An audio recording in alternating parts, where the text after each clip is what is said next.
Dad gave me a hearty slap on the back. "Well, Jack, old lad," he said with a wink, "you're a working man now. What sort of job will you take on?" It was March 12th, 1955, my 15th birthday, and I was finally allowed to leave school. Euphoria. "I think I'll try writing a book, Dad." "Pooh, you wouldn't know a rat's ass about book writing," my brother Denny said. This astute literary critic was all of 12 years old. Admittedly, my choice of career did break with the Burnley tradition of shearing, and I can't say Mum offered much encouragement either. "You needn't think you're going to sponge on us, sleeping until midday and tucking your knees under my table," she said, her jowls wobbling with indignation. "You can earn your keep like everyone else. There's plenty of work around for a young bloke, mustering, clearing, fencing." "Leave the boy alone, Lorna.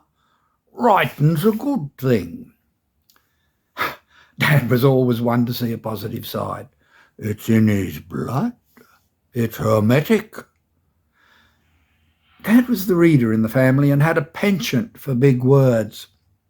I don't think Mum could read or write at all.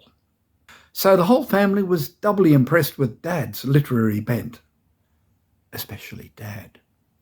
"I read the Sunday papers from cover to cover every week, whether there's anything in 'em or not," Dad often boasted, "and I can get through a Jane Grey Western in a week."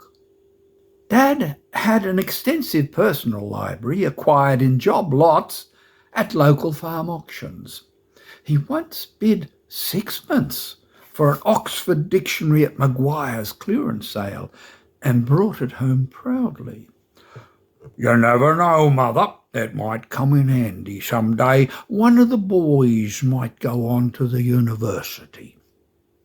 He always hoped one of us might gravitate from university. Indeed, he often said he might have gravitated himself but for a lack of education. "Well, what would you write about then, Jack? How about something scientific like compost?" Dad was into compost. He had several bins on the go in the backyard and was experimenting with various mixtures, some smellier than others. "Compost bread? We haven't sunk that low, surely?" "I've got it," Dad chortled. "Do one of them exposés on that bloody Pat O'Brien." Dad hated Pat O'Brien with a passion. "O'Brien thinks he's the flaming mayor of Beetle Creek, and he doesn't even live here," he would say. O'Brien owned a farm on the outskirts, and he relied on villagers like Dad for shearing and casual work. "All of us locals are perfectly happy the way things are, and he wants to bring in the sewerage and get the damned electricity put on," Dad used to rant. "Before you know it, we'll be paying rates like those poor beggars in Moree. And for why?" Dad, at this point, would survey his audience grandly. "Because he's too flamin' lazy to dig a pit toilet like the rest of us, or pump up a Tilly lamp at night." By hotly opposing every scheme that Pat O'Brien put up, Dad single-handedly set the Beetle Creek Progress Association back 20 years. Of course, had O'Brien not regularly accused Dad of stealing sheep, Dad might have been a little more cooperative. Beetle Creek had its share of small-town politics, like all the villages scattered around the commercial hub of Moree. Villages with personalities as inscrutable as their names: Balata, Gurley, Garrah, Palamalawar, and Gravesend. I knew I didn't have much time before Dad climbed onto his soapbox. No, I said hastily. I thought I'd write about us, Dad. The Burnleys of Beetle Creek. Had a ring to it, I thought. At 15, I wanted to write about the Burnleys because there were plenty of funny stories to tell. As well, Beetle Creek was my world. A handful of modest houses, a creek for swimming and fishing, a pub, a school. What more could a bush kid want? I was a little slow to realise that what most Beetle Creek residents wanted was to escape the stultification of village life. Of course, some stood still too long, got zapped by the place, and never mustered the energy to prise open the jaws of the trap. To our credit, we Burnleys all found our various means of escape.